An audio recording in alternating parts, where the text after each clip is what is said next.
Hey, this is Chris from Deus Ex Machina, and I am with... Dave from Rampant Wolf Games. Which says it right here. And we are talking about games that have expansions, but should stop or shouldn't. That's what he said. Stop. So these are 5 games that really need to stop for the good of all mankind. Number 5 is... X-Wing.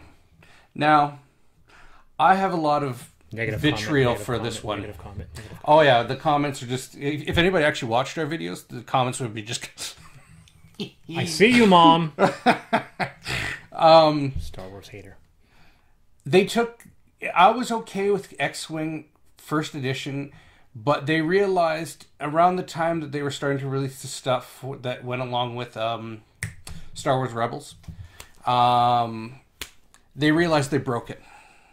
There was a lot of stuff that they were putting out. So they did a magic. Yeah, so basically... Oops. Okay, we'll fix it with the next expansion. Yeah, well, no, actually, the expansions they were putting out were actually causing combinations that would have things that people could cook off that would just be devastating in the game. And so they're just like, yeah, you know, we're gonna reboot the entire thing and let's do X-Wing 2nd Edition. Cool. That went over well. Oh yeah, yeah, holy crap!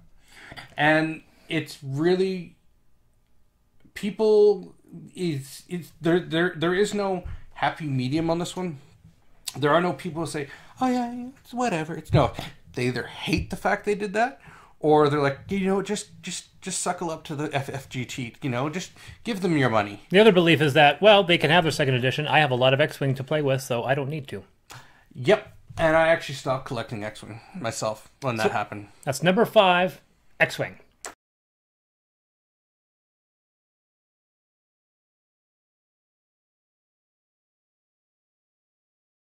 Number 4 for games that have expansions but shouldn't is Castle Panic. Now, Castle Panic has a good expansion. Problem is, it made 5. Yep. I don't know what the names of them all are. I know there's Wizard Tower. I have them all because my fiance is a completionist, and I can say the issue is Castle Panic's appeal was that it was practically a gateway game. It was really easy to play. Yep. It was cooperative. Yep. You could pick it up in no time. Yep. But it was a hard game to master. Yes. If you mastered it, it was a fun game. Yep. And you could still lose even if you did everything right because the game could be brutal. Yep. And every single expansion said, this game needs to be fixed. So we will add more rules, more complexity, and make it more dense. Yep. And I don't know why they did that. Every single expansion added more complex rules.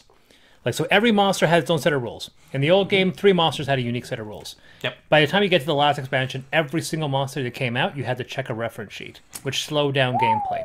And then on top of that, they made different decks, different rules. Every castle did something different. And by the time you had everything all together, the game got increasingly difficult to the point that once you add in basically all the expansions, you were dead. It was a very difficult game to play, and your options were so abundant that you ended up getting a lot of brain freeze and analysis paralysis trying to figure out what the solution was.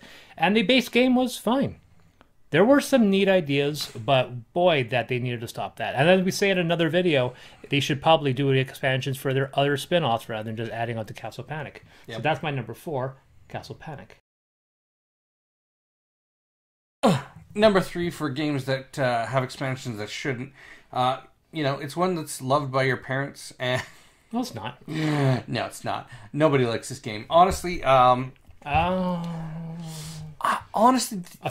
think of anybody who actually was I will play this over anything. Your child will like Monopoly until you destroy that child. Yes. I'm going to take everything you own and give it to your mother.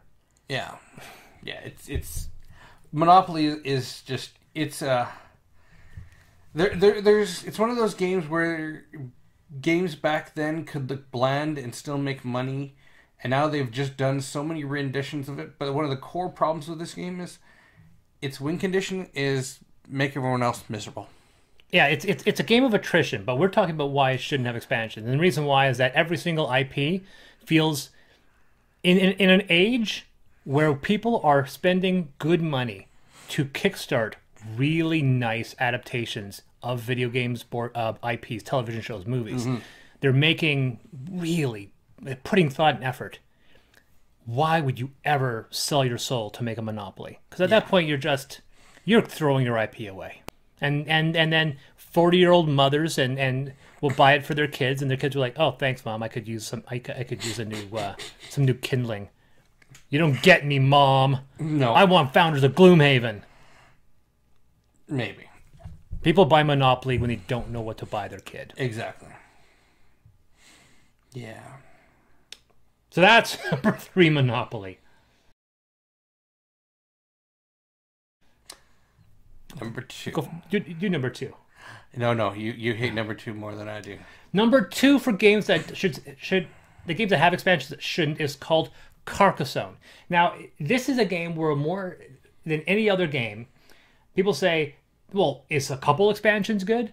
And I'll come and say this, which will annoy a lot of people. I think none of the expansions from Carcassonne are necessary. They all add complexity to a beautiful system that should stay the way it is. What now, about the river, though? The river, both the river and the abbot and all those other basic ideas are so part of the core tenet of Carcassonne that when I think of Carcassonne, I think of those expansions because you cannot buy Carcassonne without getting the river. Fair enough. So it's one of those things where at this point, the printing of Carcassonne includes the abbot and the farmer and all that stuff. So at this point, that's Carcassonne. Okay. I'm referring to all of the other expansions that add 30 more tiles and then a whole bunch of new rules. I actually don't think any of those bring anything to the table that's worth. I actually think they're expansions, like they're side games where the art completely changes and then they alter gameplay. Those I can say they justify their existence. There are some neat ideas, except for the Winter Edition, which is just the base game only white. They did nothing else. But games like the Discovery, which actually alters rules, which is one of the first ones that really altered the functional core tenets of gameplay. Some of the other ones like the Amazonas, Traders, and so forth. There are definitely some neat ones, and there's even a Star Wars Carcassonne, which is kind of, it's good. I've played it. So, but those standalones have some value. But the expansions, I think, every time I play a game of Carcassonne, I have zero interest in playing the expansions. Any of them. Every time I play Carcassonne, I have zero interest in playing Carcassonne. Well, you also don't have my fiance. Like we have 6 of the standalones and 10 of the expansions. And when we say that this game should stop expansions or shouldn't have expansions, when we say, oh, maybe we should, Castle Panic has 5 expansions, we don't need them. We do not need the 60 standalone expansions that you can buy for Carcassonne. There are 120 entries for Carcassonne on Board Game Geek once you add up every single version and alteration, and that's ridiculous. That's number 2, Carcassonne.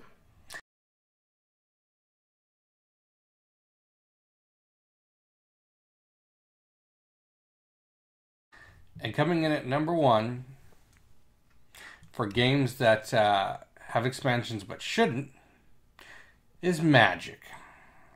The game just needs to stop. As we've just said, the problem with Magic is that they come out with an edition that breaks the system and then they have to fix it. It's just... I realize that the creator, Garfield, Jason, I think it is, Justin. At this point, who cares? There's no creator. It's a machine. It is. It really is. But I mean, he's tried to do a different game with Keyforge. Yeah, and other people associated with Magic have done other things. I mean, Hero Realms is done by ex-Magic people. Yes, and that's a good one. I like Hero Realms. Hero Realms and Star Realms.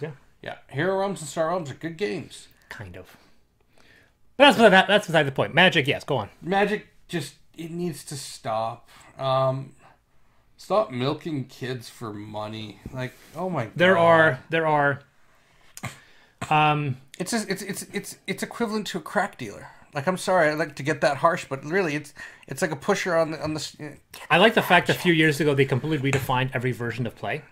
Like, it used to be like standard rules and then classic, and I had a standard deck that was really difficult for anyone to beat to win against. I had a very powerful deck that I just pieced together. I didn't buy boxes of boosters. I literally did the research and went, this seems like a killer combination. I bought very specific cards, built my deck. Yeah. I cheesed that. People probably like, that's not you, or breaking the rules of the spirit of the game by figuring out a strategy and then piecing your cards rather than discovering it by blowing lots of unnecessary money And I got Pacific cards, and I made up a really powerful deck, and it was a really killer deck for about a year, and then they kept all those cards out with the next expansion, and I was like, oh, you can't play those cards anymore. I'm like, okay, I think I'm done, because there's always. I wasn't like, oh, you're just angry because your version of your deck got retired. I go, no, there are still unbeatable combinations with the new one. There's always unbeatable combinations. You just got to know how to milk it. They've gotten a little too big for their britches. So that's number one. Magic. The Gathering.